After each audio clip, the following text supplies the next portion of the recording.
Pozdrav! Ako želiš da tvoje paprike rađaju kao nikada prije, ovaj prirodni trik će te iznenaditi. U ovom videu pokazujem kako da uz pomoć samo jedne kašike ovog sastojka napraviš snažno prirodno đubrivo koje jača korijen, ubrzava rast i povećava broj plodova. Dragi prijatelji, lajkujte ovaj video kao znak podrške kanalu. A mi odmah prelazimo na recept za jake paprike, zdrave i pune plodova. Uzmite jednu kašiku suhog kvasca i dodajte u 1 litar mlake vode. Dodajte 1 kašiku šećera, to će aktivirati kvasac. Ostavite da odstoji 1 do 2 sata, a kada zapjeni spremno je. Ovu smjesu razredite sa još 4 do 5 litara vode. Zalijte paprike direktno oko korijena. Ako želite da znate zašto ovo djeluje. Kvasac je pun korisnih mikroorganizama i vitamina B. On jača korijen, ubrzava rast i podstiče formiranje cvjetova. Ovo koristite jednom u 10 do 14 dana. Vidjet ćete razliku već nakon prve primjene.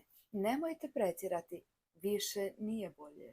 A ako želite jači efekt, dodajte i malo drvenog pepela oko biljke za dodatni kalijum.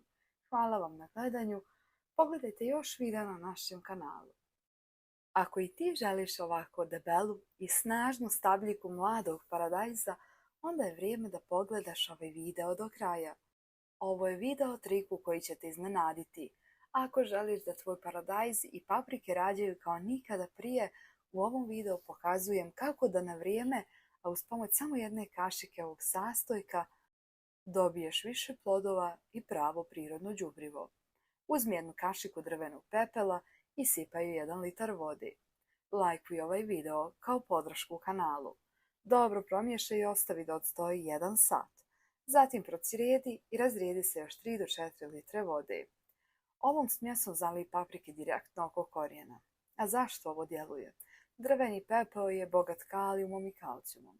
To znači jači korijen, više cvjetova i krupniji plodovi. Koristite ovo jednom u 10 do 15 dana.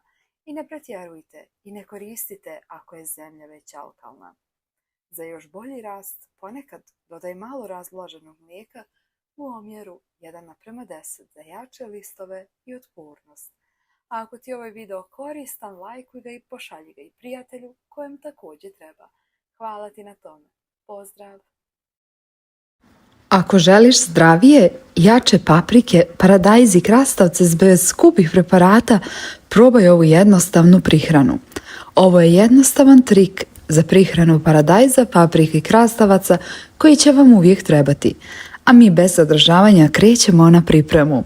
Prije nego što krenemo sa prvim sastojkom, zamolit ću vas da lajkujete ovaj video, to je velika podrška našem radu. A priprema je sljedeća. U 1 litar vode dodaj 1 kašičicu sode bikarbone. Dobro promiješaj, a onda poprskaj listove ili lagano zalij oko biljke. Zašto ovo djeluje? Soda bikarbona pomaže kod gljivica, jača biljku i stvara bolju sredinu za rast. Koristi jednom u 10 dana, najbolje predveče. Zapamti da ne staviš previše sode bikarbone. Prejaka smjesa može oštetiti listove. Dragi baštovani, nadam se da vam je ovaj video sa sodom bikarbonom bio koristan. Ostanite sa nama na kanalu za još savjeta za uzgoj voća i povrća. Vidimo se u sljedećem videu. Pozdrav!